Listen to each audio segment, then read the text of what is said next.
Dan di dalam 15 hektar itu ada pemilik sekitar 30 sampai dengan 40 orang.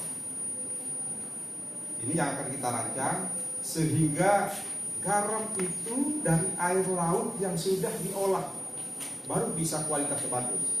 Jadi tidak bisa air laut itu langsung ditaruh ditambah garam kemudian dipelihara jadi garam. Bisa jadi garam tapi kualitasnya tidak baik. Jadi air laut itu disimpan dulu pada tambak, pada reservoir atau tandon, di sana kita tuangkan. Sehingga setelah airnya memenuhi syarat baru kita alirkan ke tambak garam yang sudah dilapisi oleh plastik. Baru kita bisa dapat kualitas satu. Ini mohon dukungan. Karena kita juga programkan untuk tahun yang akan datang ini integrasi lahan itu. Jadi kalau masih bertahan ini tambak saya tidak boleh disatukan dengan tambak orang, dengan tambak tetangga, ya tidak bisa terjadi integrasi lahan ini. Yang kedua, saya punya inovasi, Ibu Kadis, nanti kita cari petani yang memiliki lahan yang agak luas, 3 atau 5 hektar. Jadi kalau dia sendiri yang memiliki, di sana nanti kita akan olah air laut itu menjadi air tuang. Kemudian dari tambak ini nanti akan mensuplai air untuk tambak-tambak tetangganya. Ya nanti mungkin sistemnya kita akan coba rancang.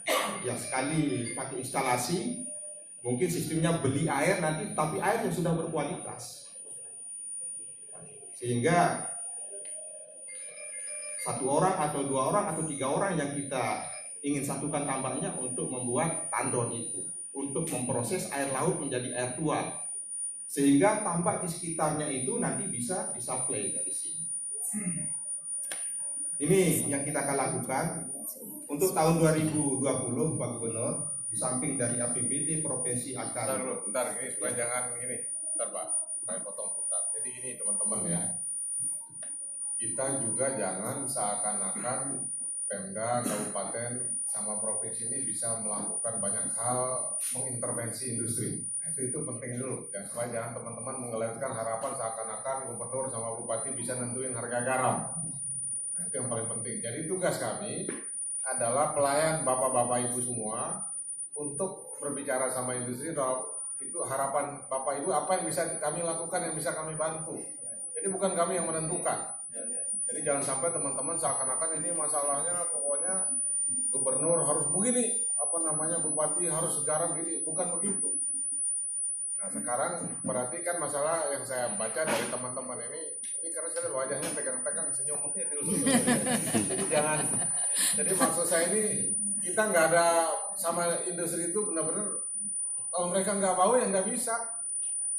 Saya mau segini kalau nggak rugi gitu. Itu hukum besi bisnis saja. Nah sekarang kasih tahu misalnya mereka bilang kami hanya mau beli yang kualitasnya A, berarti tugas kita sebagai pemerintah berusaha dengan segala cara supaya kualitas garam bapak-bapak, ibu-ibu sesuai dengan yang mereka minta. Kalau memang kualitas kita nggak bisa mereka minta, dicari cara lain supaya garam kita entah gimana caranya supaya bisa kita olah sendiri, ada yang beli yang lain dan lain sebagainya. Jadi Pak Kadis, Ibu Kadis, jangan kasih harapan berlebihan pada masyarakat seakan-akan kita ini kayak dewa yang bisa terus ketemu kita terus masalah selesai. Nah, jadi kan yang saya dengar, apakah teman-teman kan sudah dengar nih bahwa masalah ini masalah harga saja atau kecuali ada masalah-masalah yang lain. Nah, kalau masalah harga, akan hukum ekonomi simpel saja, harga ditentukan oleh supply dan demand. Walaupun supply kita banyak, kalau nggak ada yang mau beli susah. Nah berarti kita perlu cari pembeli atau bernegosiasi dengan pembelinya sehingga teman-teman merasa. Nah, tapi tugas kita Pak Kadis, Ibu Kadis, bagaimana supaya masyarakat ini dibantu sehingga apa yang diinginkan oleh industri itu mampu dicapai, dipenuhi oleh. Nah apa masalahnya? Karena kualitas garam kita nggak mau mereka. Berarti kualitasnya harus diperbaiki. Apa yang sudah dilakukan supaya kualitasnya baik Ibu di Bima nih coba. Terima kasih Pak Gubernur sekaligus yang kami hormati Bapak Wakil Bupati. Alhamdulillah baik, saya singkat saja barangkali upaya-upaya yang telah dilakukan baik dari pemerintah pusat KKP maupun Kabupaten Bima itu dalam rangka peningkatan kualitas garam sudah 3 tahun ini adalah menerapkan teknologi dengan menggunakan bioisolator plastik di media garamnya. Kemudian integrasi lahan yang sebagaimana dikatakan oleh Pak Kadis Kelautan, bagaimana kelompok ini dari satu petani garam berkumpul menjadi satu integrasi yang minimal luasnya 15 untuk sama-sama di situ Pak Wagub. Kenapa Pak Gub? Kenapa demikian? Karena hanya 20% nanti yang menggunakan media garam yang menggunakan plastik itu. 80% dari 15 hektar itu adalah pengolahan air supaya menjadi air tuak menjadi 21 BE-nya itu kalau secara teknis. Nah itu nanti jelas kalau memang di pengolahan air itu ada yang dilakukan oleh petani untuk dalam rangka penuaan air, maka dia otomatis menghasilkan K1. Nah ini yang belum dapat dilakukan oleh petani kami yang ada di sini. Walaupun 2 tahun ini kami sudah memberikan bantuan plastik garam. Kenapa tidak bisa Pak Gubernur? Karena di situ belum ada kesepahaman antara persatuannya mereka dalam 15 hektar dalam pembagian hasil nantinya. Kalau tujuannya pemerintah pusat integrasi ini supaya ada sistem pengolahan air sehingga terjadilah hasil kualitas garam yang bagus yang diminta oleh perusahaan yaitu minimal K1 dan K2. Kalau hari ini tidak ada K2. Nah sehingga nanti hasil media garam yang 20% itulah yang dibagi rata kepada seluruh, jadi sama-sama dapat. Tapi sekarang ketika kami sosialisasi Pak Gubernur, petaninya malah mengatakan ini, kok enak-enak ngambil air di kami, garamnya dia yang dapat. Padahal sesungguhnya di soal subsidi silam. Ya, bagi tambak yang digunakan untuk produksi garam itu, garam yang dihasilkan akan dibagi ke petani-petani yang menghasilkan air tuak dari tambaknya itu. Demikian Pak Gubernur. Kemudian yang kedua, dari sebenarnya tuntutan mereka ini ada 3 hal. Anjlok itu upaya kita yang kita lakukan peningkatan kualitas. Kemudian menghadirkan pengusaha yang beli garam di sini. Ada garam kualitas karena masih sedikit Pak Gubernur. Perusahaan yang tak mau beli di sini harus perangko Surabaya, dan ini pun kami sudah lakukan. Sudah kami coba lakukan. Yang kami ambil adalah Talabiu, Woha, Sanulu melalui Pak Ali Yunus ya. 50 kontainer Pak, cukup. Perputaran uang itu adalah 5 miliar. Tetapi itu garam petani yang kami ambil itu tidak langsung kami bayar, hanya kami cari solusi untuk ngirim garam ke Surabaya itu, dan itu jalan dan mempunyai nilai tambah bila dibandingkan kita jual langsung di sini. Pada saat itu 1 karung terdiri 60 kilo. 1 karung itu harganya di sini baru 18 sampai 20. Tapi ketika kita jual di sana 78 1 karung dengan 1.300 tapi kualitas 1.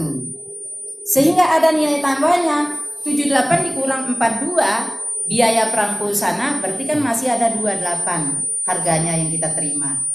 Nilai tambahnya di situ ada 8.000. Ini yang kami lakukan Pak. Tetapi karena itu hanya karena kita tidak punya modal, kami serahkan ke petani dan kelompok dan koperasi yang ada yang kelola garam Pak Gubernur. Tapi lagi-lagi mereka jangankan untuk mengirim biaya perangko itu, memang mereka ini butuh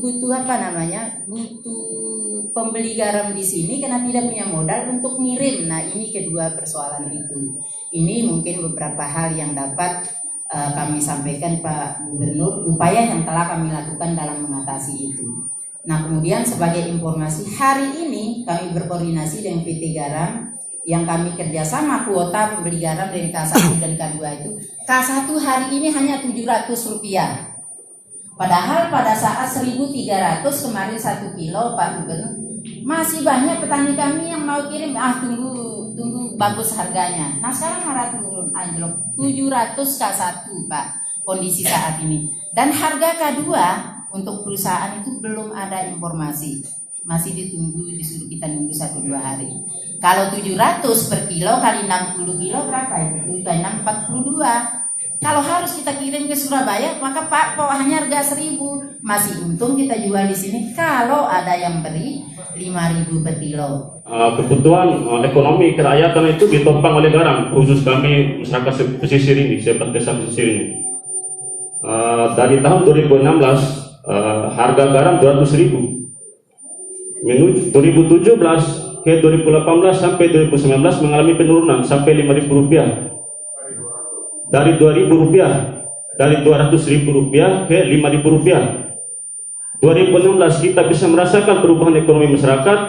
Di desa Talabiu saja banyak generasi Talabiu dulu yang melanjutkan cita-citanya sampai ke TNI karena ditopang oleh ekonomi kerakyatan ini.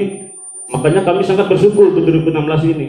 Tapi menuju 2017, 18, 19 mengalami penurunan. Tentu saya gambarkan dulu harga garam ini Rp5.000 per karung. Kalau per karung, kalau 1.000 karung cuma 5 juta. 5 juta itu dapat buat apa Pak Gubernur? Tentu